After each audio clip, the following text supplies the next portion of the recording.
Good morning, and welcome to today's story, a touching, humane, and educational tale. They did not come to save the orphanage. They came with trucks, locks, and a paper that said every child inside no longer belonged there.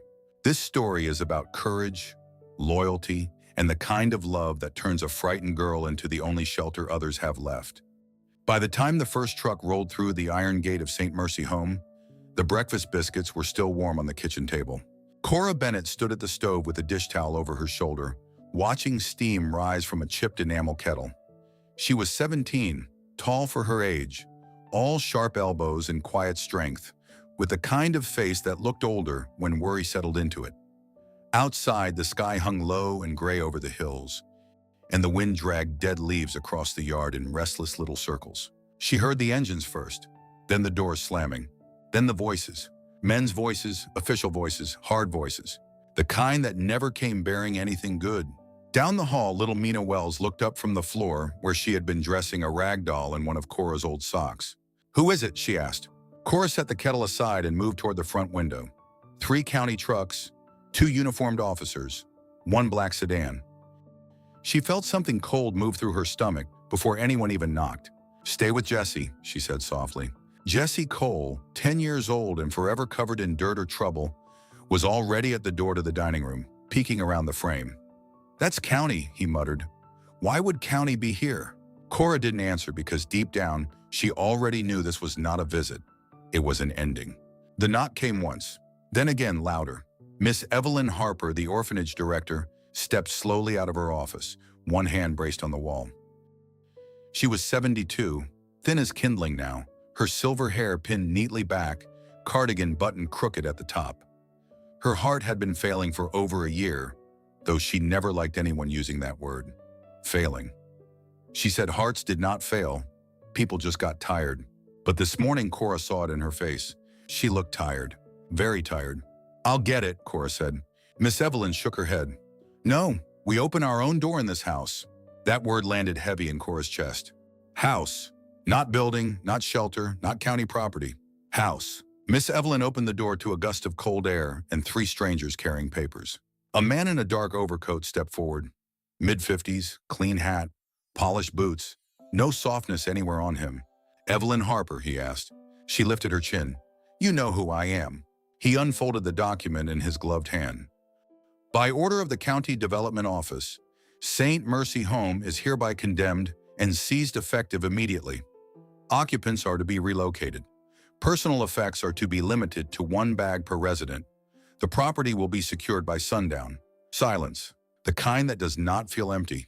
The kind that feels like something breaking. Behind Cora, Mina gave a frightened little gasp. Jesse stepped closer, his jaw tightening, trying to look brave and failing in the eyes. Miss Evelyn blinked once. "On what grounds?" The man did not look at her long. "Structural concerns. Reallocation of land use. You were notified."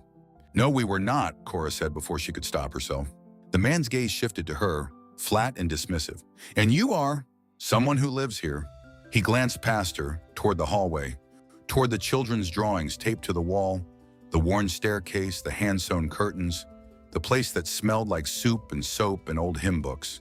Then he said the cruelest thing a man can say when he wants to make theft sound lawful. "This is no longer a home." Cora felt the heat rise into her face. No longer a home? She had learned to read by the lamp in the corner of that front room. She had buried her nightmares in the quilts Miss Evelyn made by hand. She had watched birthdays happen here with dollar store candles and secondhand ribbons, and love big enough to hide the lack of everything else. And now a man with clean boots was going to tell her what counted as home? In the hallway, one of the younger boys started crying. Miss Evelyn swayed slightly.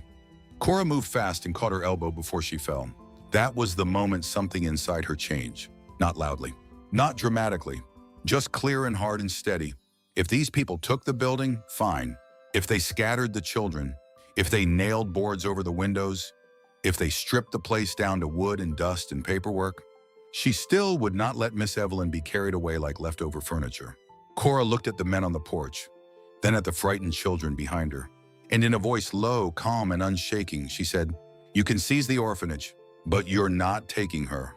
By sundown, St. Mercy Home no longer sounded like a home.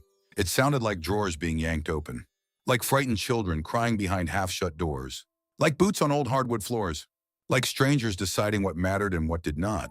Cora moved through that noise in a kind of stunned heat, her body working faster than her thoughts. She folded blankets, packed medicine, wrapped a loaf of bread in cloth, took the good matches from the kitchen shelf and slipped them into her apron pocket. Every few minutes, someone official barked another order from the hallway, and every time, her jaw tightened harder. One bag per resident. That was what they kept saying. As if a life could be reduced to one bag. As if love, memory, grief, and belonging could be measured by what a person could carry to the curb. Miss Evelyn sat in the office chair near the window, pale and breathing shallow, one hand pressed lightly to her chest. She had not argued again after the men read the order. That worried Cora more than anger would have. Miss Evelyn was the kind of woman who usually stood firm with a Bible in one hand and a backbone of iron in the other. Now she only watched. Watched the walls lose their pictures. Watched the shelves lose their books. Watched children she had raised step into the cold with paper tags tied to their coats. Jesse appeared in the doorway, holding 2 dented tin cups and a sack of dry oats. "Took these from the pantry," he whispered, "before they lock it." Cora nodded. "Good." His eyes searched her face. "What are we doing?" She looked past him, toward the backfield beyond the orphanage fence.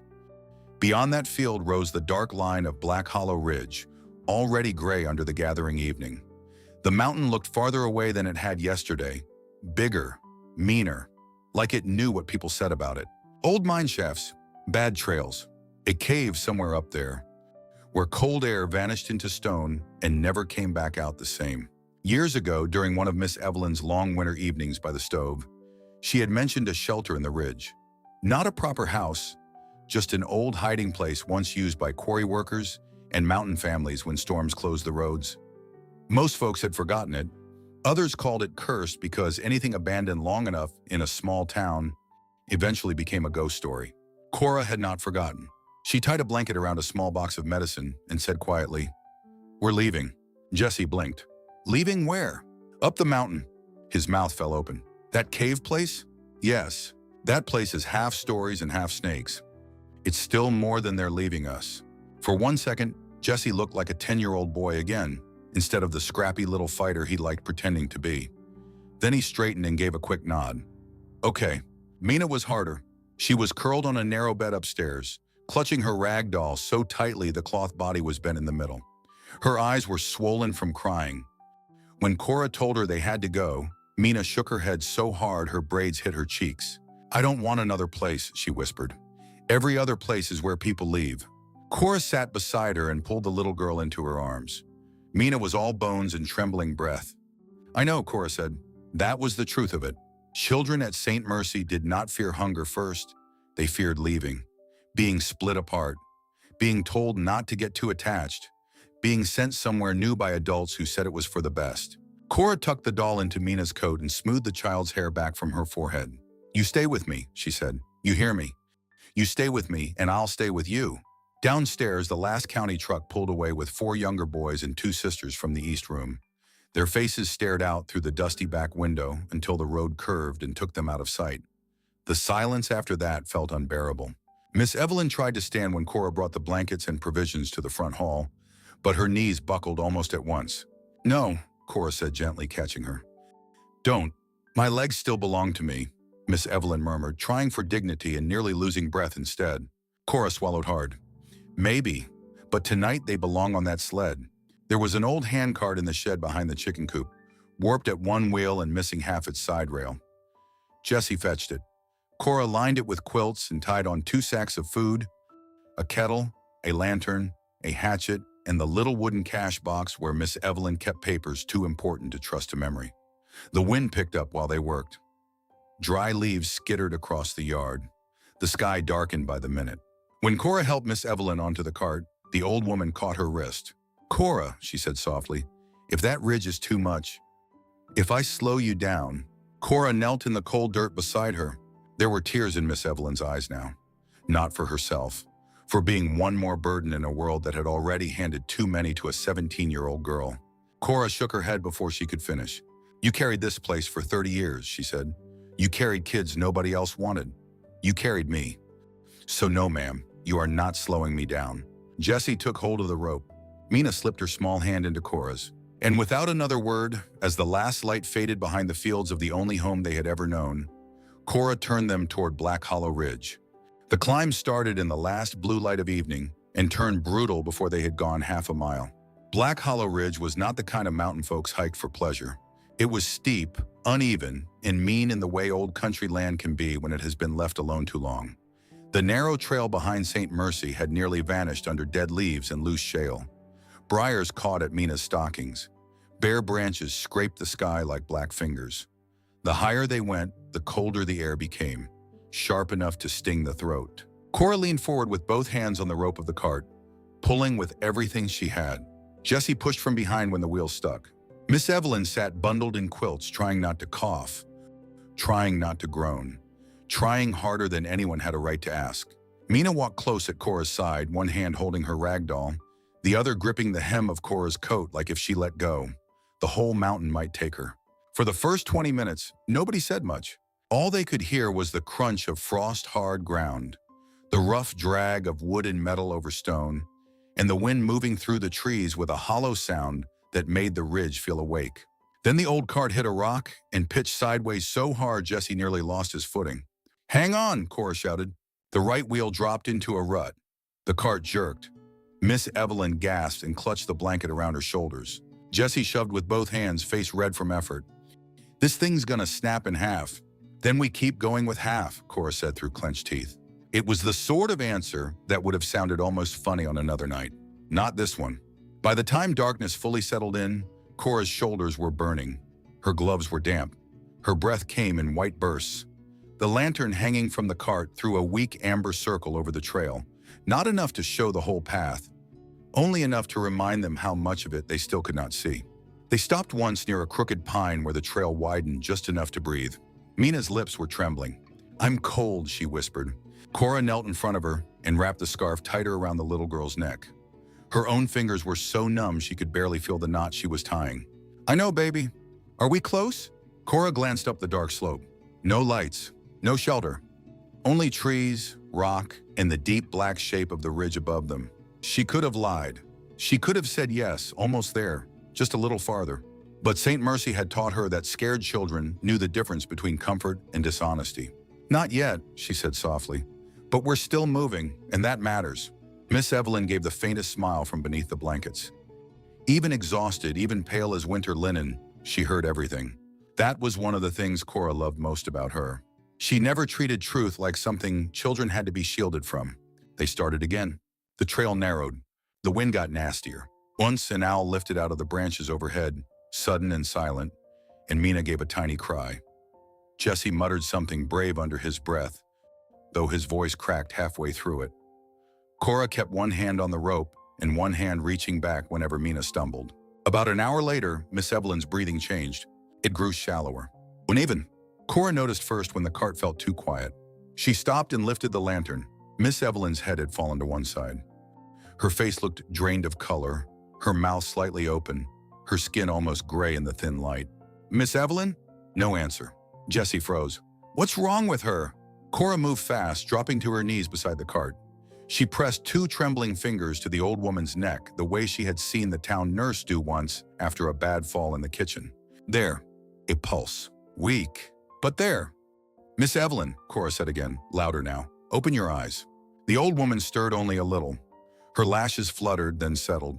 For one terrible second, fear rose so hard in Cora's chest it nearly knocked the breath out of her. "Not here. Not on this mountain. Not like this." Behind her, Mina started to cry. Quietly at first, then with that helpless, frightened sound only children make when they know something is wrong and no one can fix it fast enough. Jessie looked toward the darkness above them and then back at Cora. "What do we do?" Cora did not answer right away. Because the truth was, she did not know. She was 17 years old. She was cold, tired, scared, and halfway up a mountain with a failing cart. One little girl, one panicked boy, and the only adult who had ever truly belonged to her, fading under a pile of borrowed quilts. And there was nobody coming. Nobody from the county. Nobody from town. Nobody at all. That was the moment the night stopped feeling unfair and started feeling final. Cora stood very still, lantern in hand, listening to the wind drag through the pines. Then she remembered something. A long winter night by the stove, Miss Evelyn reading aloud from an old Appalachian memoir someone had donated in a church box. A line about mountain shelters, about caves that breathe warm air in the cold months because the earth below held on to heat better than the sky ever could. Cora slowly lifted her head and looked toward the upper ridgeline.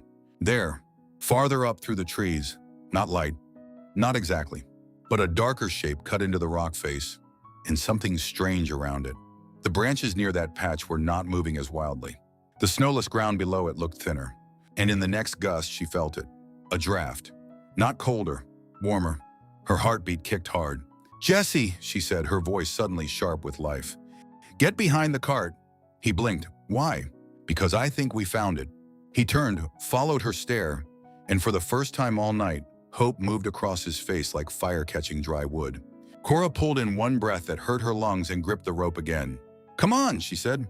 And with the mountain still dark around them and Miss Evelyn barely conscious behind her, she led them toward the place in the stone that seemed to be breathing back. The opening in the rock was narrower than Cora expected, half hidden behind a tangle of winter vines and a leaning shelf of stone. Up close, it did not look like salvation. It looked like the mouth of something old, silent, and uncertain. But when Cora stepped near it, she felt it again, that faint current of air.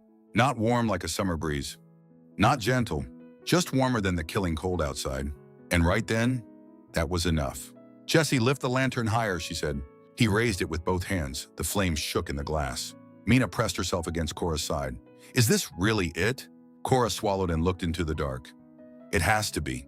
The cart would not fit through the entrance as it was. The right wheel caught between two rocks, and no matter how hard Jesse shoved, it would not budge. Miss Evelyn gave a weak sound from under the blankets, somewhere between a cough and a groan. Cora moved fast. "Take the bags off first, then the kettle, then the lantern oil. Don't argue, just move." Jesse nodded and obeyed. Mina took the smaller bundle when Cora handed it to her, though it looked almost too big for her thin arms. She stumbled once, caught herself, and kept going without complaint. That alone made Cora's chest tighten. Children should not have to learn courage this young. But some did, and some learned it because life never offered them any gentler choice. Once the cart was light enough, Cora pulled Miss Evelyn into her own arms. The old woman felt frighteningly small, too light, too still. Cora held her tighter and ducked into the passage, shoulders scraping damp stone on both sides. Jesse came behind with the lantern. Mina followed close, her little shoes scuffing the rocky floor. At first the tunnel was tight and low. The air smelled of wet earth, old mineral, and something stale that had not moved in years. Water dripped somewhere deeper inside, slow and steady.